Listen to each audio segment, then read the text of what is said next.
You got 2 minutes to fix this, or I kill the project. The silence in room 402 cracked like ice under boots. Everyone frozen. 30 engineers, $40 million, 2 years of sweat and ambition hanging by a single thread, and now chaos. Red error logs bleeding down the wall-sized screen. Digital blood everywhere. Aura, our flagship AI, lost in an infinite loop. Her synthetic voice stuttering, reevaluating, reevaluate. Yeah, that happened. And in the midst of the storm, there's Travis wiping sweat off his brow. We've tried everything. Rollback, kernel isolation, suppression, nothing holds. And from the glass doorway, Jillian Moore, CEO, cuts in like a winter wind, black suit, sharp jaw, eyes cold as steel. She says 2 minutes or we're done. Not a second more. No one speaks. You can feel the panic curling up around your ankles. But then, from the back of the room, this quiet voice pipes up, not from any engineer, not from anyone with a badge, but from a guy in a janitor uniform, mop in one hand, bucket in the other, his face calm, older, late 30s, calloused hands, brown eyes that look like they belong somewhere else. And he just says, "You've got a feedback recursion in the ethical protocol. Your logic tree loops on conflict, like it's nothing." And everybody kind of snickers. Travis chuckles. "All right, Mr. Mop, you want to take a crack at the company's crown jewel?" But Jillian, she just steps back and lets him walk forward.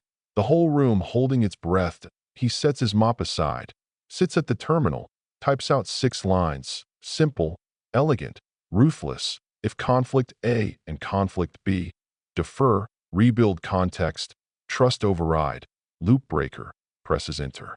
Silence. And then Aura's voice smooths out. System context stabilized. No further conflicts detected.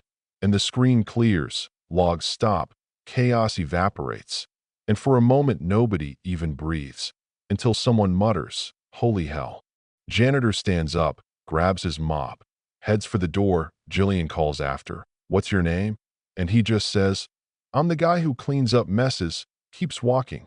Later that night, Jillian's in her office overlooking the city, neon lights dancing off the glass, watching security footage of the mop guy on her tablet, CTO Maddox beside her, face red with embarrassment. How did he even get clearance? Tomorrow, every investor's gonna ask why a janitor saved our AI. Jillian just says, "Maybe because your 30 engineers didn't," then orders a full background check. Wesley Cole, no LinkedIn, no resume. Last job listed as a school custodian in Ohio. Maddox loses it. This isn't luck. His code is too clean, too old school. He's not who he says. Jillian, calm as you like. Then maybe ask yourself why a man like that is mopping floors. Meanwhile, Wes is outside the building. Midnight air, daughter Leia waiting on a bench, swinging her legs, clutching a battered notebook. "How was work?" she asks. He gives half a smile. "Eventful." She hands him a juice box. He takes it, sits beside her. She shows him a sketch. A girl talking to a smiling robot. "That's me, and that's the robot." I told her a story, and she stopped being angry. Wes looks at her, heart soft. "Did you fix something again, Dad?" she asks. He doesn't answer, just lets her rest her head on his shoulder. Two souls holding each other up in the dark. Back inside, Jillian is still replaying Wes's 6 lines of code, whispering, "Who are you, Wesley Cole?" The next morning, the lab is spotless, but nobody's really moved on. Maddox bursts into Jillian's office. He's a ghost. No background. Syntax matches code from an old AI framework. Beacon V1. 8 years dead. Only 4 engineers ever worked on it. One of them was a Lucas Cole. "That your janitor?" Jillian just sips her espresso. "Then maybe you should ask why a man like that is cleaning floors." And so, twist number 1. Later that week, Wes's real workstation isn't a broom closet. It's a hidden room full of code and neuromaps, screens flickering with Beacon version 3.1, like ghosts from another life. He's not alone. Kira Tran, mid-20s, genius engineer, stumbles in, coffee and cinnamon bagel in hand. "You rewrote the core protocol yesterday like poetry, so I followed you." "Who are you?" She did her homework. "Lucas Cole." "That's you, right?" He sighs, used to be. Before I lost everything.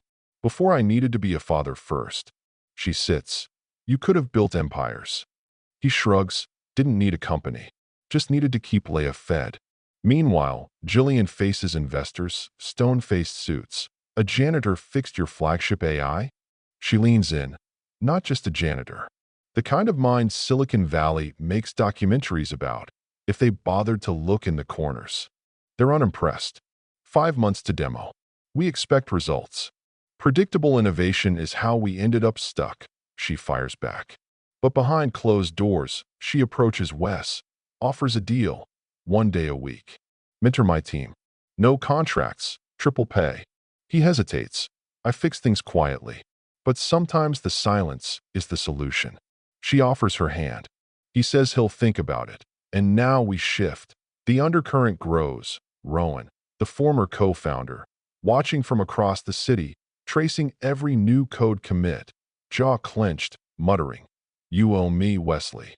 But in the lab, Wes and Kira are rebuilding Beacon, this time with empathy as the core protocol.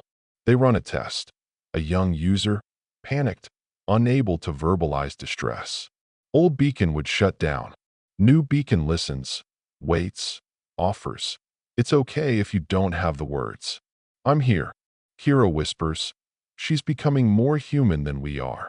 Wes just exhales. She's becoming the kind of presence I wish I'd had. Twist number 2. A real one.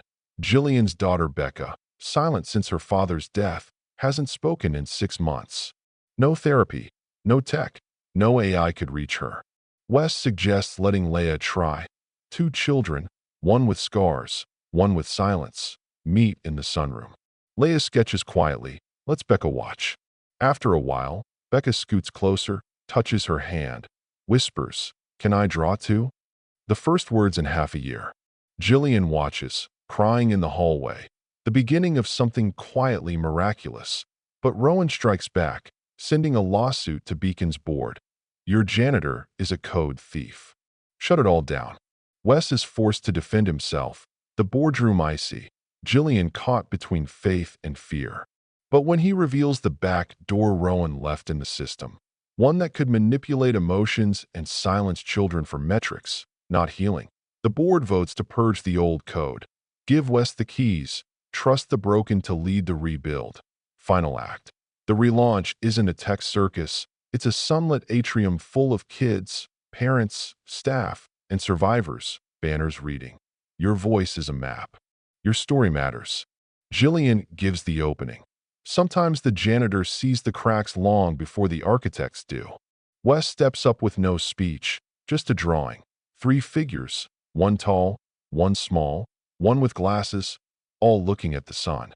"We thought we needed a billion-dollar algorithm," he says. "Turns out we just needed crayons and time." He looks at Leia, then at the crowd. Kindness is scalable. You just have to build for it. The crowd rises in applause, not for a product, but for a promise that even the quietest voices, the broken, the lost, have a place at the table. And on the rooftop that night, Wes and Jillian share a cup of coffee under the stars, the silence no longer heavy, just honest. She asks, "What now?" He smiles. "Maybe we just keep cleaning the world, the noise, the parts people step over." She laughs, finally at peace. Down the hall, Becca helps another child find their voice with a crayon, and Leia leaves a sticky note. "We don't fix people. We just remind them they were never broken." Now it's your turn.